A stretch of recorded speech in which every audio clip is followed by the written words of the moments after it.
They promised me that 75 was going to be the big one, the year everything changed, but looking at a table full of cold food and empty chairs, I realized the only thing that changed was me. It is funny how hope works. It is like this stubborn weed that grows through concrete. You can stomp on it, pour poison on it, and tell yourself you are done with it, but the second the sun comes out, there it is again. Green and stupid and alive. That is how I felt 3 weeks ago when my son Michael called me. I remember exactly where I was. I was standing in my little kitchen, the one with the yellow linoleum that is starting to peel in the corners. I was making tea, just watching the water boil because that is what my days look like now. Quiet. Slow. A lot of watching water boil and waiting for the mailman. When the phone rang, I almost didn't answer it. Telemarketers, usually. Or maybe a wrong number. But then I saw the name on the caller ID. Michael. My heart did this little skip, like a stone thrown across a pond. I wiped my hands on my apron and picked it up. Hello, I said. I tried to sound casual, like I had not been staring at the phone for 3 days, hoping one of them would call, just to say hey. Hey Mom, Michael said. His voice sounded clear. Strong. Not rushed like it usually is when he calls from the car on his way to somewhere better. Listen, Sarah and I were talking. Your birthday is coming up. The big 7-5. I gripped the phone a little tighter. I know, I said. I am getting old, Mikey. Stop it, he laughed. You ain't old. You're vintage. Anyway, we want to do something special. We feel bad about last year. And the year before. We want to come over. All of us. Me, Sarah, the grandkids. We want to have a real dinner. Like the old days. I had to sit down. I pulled out one of the kitchen chairs and just sat there, staring at a stain on the table. A real dinner. The last time I had the whole family under this roof was 4 years ago, and that was for 20 minutes before they had to run to a soccer game. You mean it? I asked. My voice sounded small. I hated how small it sounded. I mean it, Mom, he said. Saturday the 14th. We will be there at 4. You make that famous pot roast of yours, and we will bring the presents. We are going to celebrate you, right? I hung up that phone, and I cried. I ain't ashamed to admit it. I sat there in my quiet kitchen and wept like a baby because I thought, finally they see me. Finally, I am not just an obligation. I am their mother again. For the next 3 weeks, I was a woman on a mission. I have not had that kind of energy in years. My arthritis usually flares up when it rains, and my back gives me grief if I stand too long, but I didn't feel a thing. I was running on pure adrenaline and joy. I started planning the menu immediately. Pot roast, ubioshli. Michael's favorite. But not just any pot roast. I was going to go to the butcher downtown, the expensive one, and get the best cut of beef they had. I was going to make those mashed potatoes Sarah likes, the ones with the heavy cream and the chives. I was going to make glazed carrots for the grandkids and homemade dinner rolls. And cake. A 3-layer lemon cake with cream cheese frosting. I looked at my bank account. It was tight. Living on a pension does not leave a lot of wiggle room for fancy butcher meat and heavy cream. I had been saving up for a new pair of winter boots, but I looked at that money and thought, forget the boots. My old ones have a little duct tape on the heel, but they still walk fine. This was more important. This was my family. I went to the store 4 times that week. I wanted everything fresh. I spent hours in the produce aisle, picking up every single carrot to make sure it was perfect. No bruises. No soft spots. The cashier, a nice girl named Brenda, who always asks about my cat, looked at my cart. Who are you feeding, Ms. Martha? She asked. An army. Better, I told her, beaming. My family. They are coming for my birthday. Every single one of them. That is wonderful, she said. You look glowing. I felt glowing. I felt valid. 2 days before the party, I did something I haven't done in a decade. I went to the department store, and I bought a dress. I usually just wear my house coat or sweatpants because who am I trying to impress? My cat, Whiskers. But not for this. I wanted to look nice. I wanted my grandkids to look at me and see a grandma they could be proud of, not just some old lady in a stained apron. I found it on the clearance rack. It was blue. A soft, dusty blue, like the sky in the morning. It had little pearl buttons down the front and a lace collar. I tried it on in the dressing room, and I looked in the mirror. I saw the wrinkles. I saw the gray hair. I saw the way my skin sagged a little around the jaw. But for the first time in a long time, I didn't look sad. I looked ready. I brought it home and hung it on the outside of my closet door so I could look at it while I went to sleep. Saturday morning arrived with bright sunshine. I was up at 5 in the morning. I couldn't sleep. I was too excited. I had a checklist in my head. First, clean the house. I scrubbed that place top to bottom. I dusted the picture frames on the mantel, the ones with photos of Michael and Sarah when they were babies. I vacuumed the rug until I could see the lines in it. I even polished the silverware, the set my mother gave me when I got married 50 years ago. I hadn't taken that box out in ages. The silver was tarnished, almost black in some spots, but I sat there with a rag and polish for 2 hours until I could see my own face in the spoons. By noon, the house smelled like heaven. The roast had been in the oven for 3 hours, slow cooking until it was falling apart. The scent of onions and garlic and rosemary filled every corner. It smelled like home. It smelled like love. I set the table at 1 o'clock. I put out the lace tablecloth I only use for Christmas. I set 6 places. 1 for me, 1 for Michael, 1 for his wife, Linda, 1 for Sarah, and 2 for the grandkids, Tyler and Emily. I put the polished silver next to the good plates. I folded the napkins into little triangles, just like they do at fancy restaurants. At 2 o'clock, I went upstairs to get ready. I took a shower and used the lavender soap I was saving. I curled my hair. It took a while because my hands were shaking a little bit, not from nerves, but from excitement. I put on a little lipstick, just a touch of pink. Then I put on the blue dress. It fit perfectly. I spun around a little in front of the mirror. I felt dignified. I felt like the matriarch of a family. I went downstairs and sat in my armchair by the window. It was 3:30. They said 4 o'clock, but Michael was always a little early when he was hungry. I wanted to be ready to open the door the second they pulled up. I imagined it in my head a dozen times. The car pulling into the driveway. The doors opening. The kids running up the walk shouting "Grandma." Me opening the door and getting swallowed up in hugs. The house filling with noise and laughter. God, I miss the noise. My house is so quiet you can hear the refrigerator hum. I was ready for the chaos. 4 o'clock came. I sat up straighter. I smoothed the skirt of my blue dress. I watched the street. A car drove by, a red sedan. My heart jumped, but it kept going. Just a neighbor. 4:15. Okay, I thought. Traffic. It is Saturday. Traffic is always bad near the mall. They're probably stuck behind a bus or something. I went into the kitchen and checked the roast. It was perfect. I turned the oven down to warm so it wouldn't dry out. I stirred the gravy. I took the salad out of the fridge so it wouldn't be too cold. 4:30. I started to get a little knot in my stomach. Just a small one. I went back to the window. The street was empty. The sun was starting to dip a little lower, casting long shadows across the lawn I had raked yesterday so it would look nice for them. Maybe I got the time wrong, I whispered to myself. Maybe he said 5. I checked the calendar on the wall where I had written it down in big red letters. Michael, dinner, 4 p.m. No. I didn't get it wrong. 4:45. I picked up the phone. I dialed Michael's number. It rang. And rang. And rang. Hi, you have reached Michael. Leave a message. I didn't leave a message. I hung up. I didn't want to be the nagging mother. They were probably driving. You can't answer the phone when you're driving. That is dangerous. They were just running late. They would be here any minute, apologizing, laughing about how crazy the traffic was.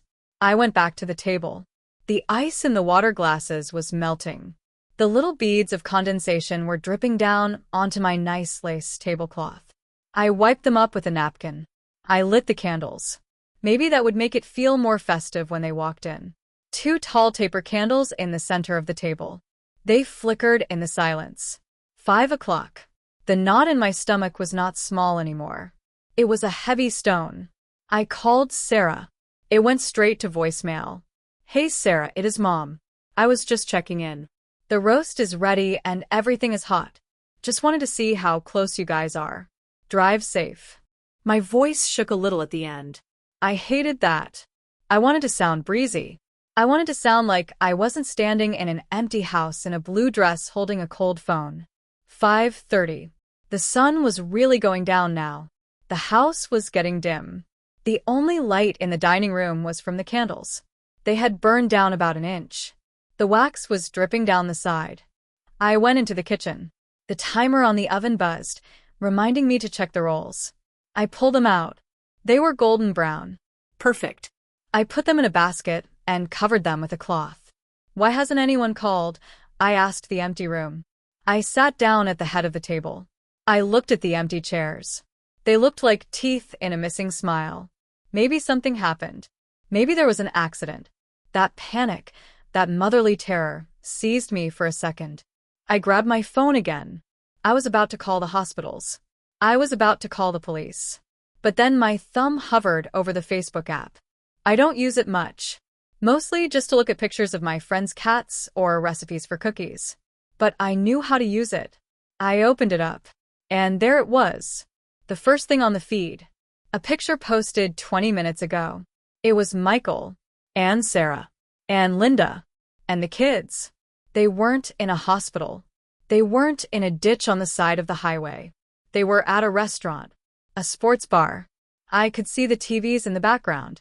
They were holding up beer mugs and smiling. The caption read, "Game day with the fam. Nothing beats wings and football." I stared at the screen. I stared at my son's smiling face. He looked happy. He didn't look like a man who had forgotten his mother. He looked like a man who didn't care. He hadn't forgotten. He had chosen. He had chosen wings and football over the pot roast I spent my boot money on. He had chosen a loud bar over the mother who wiped his nose and paid for his college, and held him when he cried over his first heartbreak. I didn't scream. I didn't throw the phone. I just set it down on the table next to the cold silverware. It felt like someone had reached into my chest and turned off a switch. The adrenaline drained out of me. The excitement evaporated. I suddenly felt every single one of my 75 years. My back throbbed. My feet hurt in the nice shoes. The house felt colder than it ever had before. I looked at the roast sitting on the trivet. It was a beautiful piece of meat. I looked at the 3-layer lemon cake on the counter. It was a masterpiece. I blew out the candles. The smoke curled up, gray and thin, disappearing into the dark ceiling. "Happy birthday to me," I whispered. I sat there for a long time. The house got dark around me. I didn't turn on the lights. What was the point? The shadows lengthened and swallowed up the dining room. I could hear the clock ticking in the hallway. Tick, tock, tick, tock. It sounded like it was mocking me. Why? That was the only word running through my head. Why am I not enough? Why is my love so easy to throw away? I thought about calling them again. I thought about screaming at them. I thought about begging. "Please come. I made cake. I won't talk too much. I promise I won't ask about your job or why you don't go to church anymore. Just come eat the food." But then I looked at my reflection in the dark window. I saw the outline of the lace collar. I saw the posture of a woman waiting for scraps. And something inside me snapped. Not a loud snap. A quiet one, like a dry twig breaking under a heavy boot. "No," I said aloud. I stood up. My knees popped, but I stood up straight. I am not doing this. I am not going to sit here in the dark and eat cold potatoes and cry over people who are eating wings and laughing. I am not going to let this food go to waste. I am not going to let this dress go to waste. I walked into the kitchen. I turned on the light. It was bright and harsh, but it woke me up. I grabbed the Tupperware. The big containers. I started carving the roast. I moved fast. I didn't let myself think. I scooped the mashed potatoes into a giant bowl. I packed the glazed carrots. I put the rolls in a bag. I took the cake carrier and carefully placed the lemon cake inside. I packed it all up. Every crumb of it. Then I went to the hall closet and put on my coat. I put on my old boots, the ones with the duct tape, because the fancy shoes were hurting my feet and I had walking to do. I carried the bags out to my car. It is an old Buick, rust on the bumper, but it starts every time. I put the food in the back seat. I looked at my house one last time. The dining room window was dark. The lace tablecloth was still on the table, surrounded by empty chairs. I locked the door. I didn't know exactly where I was going at first. I just knew I had to get out of there. I had to go somewhere where there was noise, where there were people. I drove toward downtown. I passed the sports bar, where I knew they were sitting. I saw the neon lights. I saw the packed parking lot. For a second, I wanted to pull in. I wanted to walk in there with my Tupperware and dump the pot roast on their table and make a scene. I wanted to shame them. But then I realized something. They wouldn't feel shame. They would just look at me like I was crazy.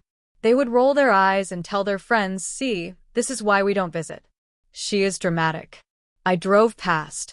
I kept driving until the neighborhood started to look a little different. The houses got smaller. The streetlights were fewer. I saw the sign for the St. Jude's Community Center. The lights were on. There were people standing outside, huddled in coats, smoking cigarettes or just rubbing their hands together against the cold. I had driven past this place 1,000 times but never stopped. It was a shelter. A place for people who didn't have anywhere else to go. I pulled into the lot. My heart was hammering in my chest again, but not from excitement this time. From fear. I was a 75-year-old woman in a clearance rack dress walking into a homeless shelter at 7 o'clock at night. But then I looked at the food in the back seat. That roast was still warm. That cake was still sweet. I got out of the car. I grabbed the first bag. It was heavy. A man was standing near the door. He had a long gray beard and a coat that was 3 sizes too big for him.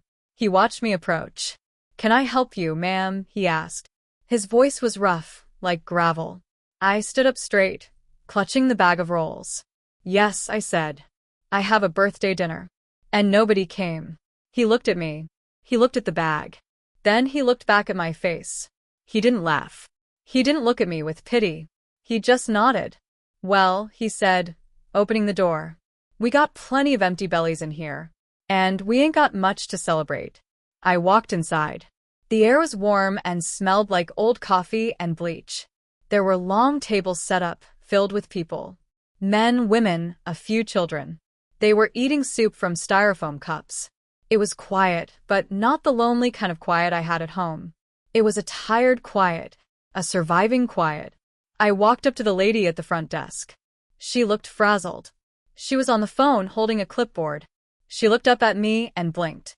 "Can I help you?" she asked. I put the bag on the counter. "I have food," I said. "Good food. Roast beef. Potatoes. Carrots. And a lemon cake." Her eyes went wide. "You are donating it?" "I am sharing it," I corrected her. "It is my birthday. And I don't want to eat alone." The woman put the phone down. A slow smile spread across her face. It was the first genuine smile I had seen all day. "Happy birthday," she said softly.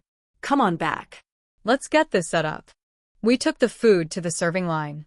The man from the door helped me bring in the rest. When I opened the container of pot roast, the smell hit the room. Heads turned. Eyes lit up. It wasn't just food to them. It was a memory. It smelled like Sunday dinners they hadn't had in years. I put on a plastic pair of gloves. I stood behind the counter. "Who wants the first slice?" I asked. A little girl, maybe 6 years old, walked up. She was holding her dad's hand. She had big brown eyes and a dirty pink jacket. "Me please," she whispered. I cut the biggest slice of beef I could. I put a mountain of potatoes next to it. I ladled gravy over the top until it was swimming. "Happy birthday," the little girl said as she took the plate. I looked at her. I looked at the line of people forming behind her. Strangers. People who didn't know my name, didn't know my history, didn't know me a single thing. But they were here. They were looking at me. They were seeing me. "Thank you, baby," I said, and my voice didn't shake. I served every single scrap of that food. I laughed with a man named Earl who told me about his days in the Navy. I listened to a woman named Maria talk about her kids who she hadn't seen in 2 years. I told her I understood. I told her I really, really understood. When the food was gone, I brought out the cake. I didn't have candles. I had left them at home on the table. But the lady from the front desk, her name was Sarah too, funny how the universe works, she found a lighter. She held it up in the air. "All right, everyone," she shouted. It is Martha's 75th birthday. Let's hear it. And they sang. A room full of strangers, people with holes in their shoes and scars on their hearts. They sang happy birthday to me. It wasn't perfect. It was off-key and loud and raucous. But it was real. I stood there while the last note of the song echoed off the cinderblock walls, and I felt a tear slide down my cheek. It wasn't a sad tear. It was hot and heavy, full of relief. I wiped it away quickly before it could drip onto the lemon cake. "Make a wish," the little girl in the pink jacket shouted. I looked at the lighter held in the air, the flame dancing just a little from the draft in the room. I closed my eyes. I didn't wish for my son to call. I didn't wish for my old life back. I wished for the strength to keep walking forward. I wished that I would never again let someone make me feel small in my own house. I blew at the flame, and the room erupted in cheers. We cut the cake. It wasn't served on my polished silver or the delicate china plates I had hand-washed that morning. We served it on flimsy paper napkins that dissolved if you held them too long. We ate with plastic forks that snapped if you pressed too hard. But I swear to you, that lemon cake never tasted better. It tasted like freedom. I sat down at one of the long metal tables next to the man with the gray beard. I learned his name was Earl. He told me he used to be a carpenter before his hands gave out, and the medical bills took his house. He ate the cake slowly, savoring every bite like it was gold. "You got a gift, Martha," Earl said, licking frosting off his thumb. "This is the best thing I have eaten in 5 years." "Thank you, Earl," I said. I used real butter. He looked at me with those tired, kind eyes. "Why were you going to eat this alone?" "My family got busy," I said. I tried to say it casually, like it didn't matter, but Earl saw right through me. "Busy," he scoffed. He shook his head. "Ain't nobody too busy for their mama on her 75th. That ain't busy. That is blind." He was right. They were blind. They looked right through me and saw a piece of furniture, something that would always be there whenever they decided to sit down. I stayed until the very end. I helped clean up the tables. I wiped down the counters. The lady at the front desk, Sarah, tried to stop me. "You are the birthday girl," she said. "You shouldn't be scrubbing." "I like to feel useful," I told her. And I meant it. Scrubbing that counter felt better than sitting in my silent living room waiting for a phone that wouldn't ring. When I finally walked out to my car, it was past 9 o'clock. The air was freezing, biting at my nose, but I felt warm inside. I had fed 50 people. I had laughed. I had been celebrated. I drove home slowly. When I pulled into my driveway, the house was dark and looming. It looked like a tomb. I unlocked the door and stepped into the silence. The scent of the roast was still faintly in the air, a ghost of the dinner that never happened. I walked to the dining room. The candles were burnout stubs. The water in the glasses was warm and flat. I picked up my phone from the table where I had left it hours ago. There was one text message. From Michael. It had come in at 8:30. "So sorry, Mom. Game went into overtime and the service in the bar was terrible. We are exhausted. Can we do a rain check for next weekend? Love you." I stared at the words. Rain check. Like I was a baseball game that got canceled. Like I was a dentist appointment that could be rescheduled. He didn't ask if I was okay. He didn't ask about the food. He didn't even say happy birthday. Just excuses and a promise for next week that I knew he wouldn't keep. I didn't text back. I put the phone down. I went upstairs, took off the blue dress, and hung it back in the closet. I put on my flannel pajamas. I crawled into bed, but I didn't cry. I was done crying. I fell asleep listening to the wind rattle the window pane, thinking about the little girl in the pink jacket and how her eyes lit up when I gave her the extra frosting flower. The next morning was Sunday. Usually I sit by the phone on Sundays, waiting for the obligatory weekly check-in call that lasts 5 minutes. Not today. I got up, made my coffee, and started cleaning the dining room. I poured the water down the sink. I put the silver back in its velvet box. I took the lace tablecloth off and threw it in the hamper. Then I went to the kitchen and started baking. Not a fancy cake this time. I made cookies. Chocolate chip. Dozens of them. I used the last of my flour and sugar. At 1 o'clock, the doorbell rang. I froze. I wasn't expecting anyone. I walked to the door and looked through the peephole. It was Michael. He was standing on the porch, looking a little hungover, holding a bouquet of those cheap grocery store flowers. The kind that are dyed unnatural colors and wrapped in crinkly plastic. I opened the door. "Hey, Mom," he said, flashing that smile that used to melt my heart. "Happy belated birthday." He stepped inside without waiting for an invitation. He looked around the clean living room. "Sorry about yesterday," he said, tossing the flowers onto the kitchen table. "It was crazy. You know how it gets." The boys wanted to stay for the post-game show, and then Linda had a headache, and the time just got away from us. He walked over to the fridge and opened it, peering inside. "Did you save any of that roast?" he asked. "I am starving." I told Linda nobody makes a roast like Mom. I was dreaming about it all night. I stood in the doorway of the kitchen, watching him. He was 45 years old, but in that moment, he looked like a greedy child. He thought he could just walk in, offer a half-hearted apology, and get the reward. "No," I said. He froze, his hand on the milk carton. He turned around, confused. "What?" "There is no roast, Michael." He frowned. "Did you throw it out?" "Mom, that is a waste. You know I would have eaten the leftovers." "I didn't throw it out," I said. My voice was steady. It was calm. "I gave it away." He laughed, a short, nervous sound. "Gave it away?" "To who?" "The neighbors?" "To my family," I said. He looked at me like I was speaking a foreign language. "What are you talking about?"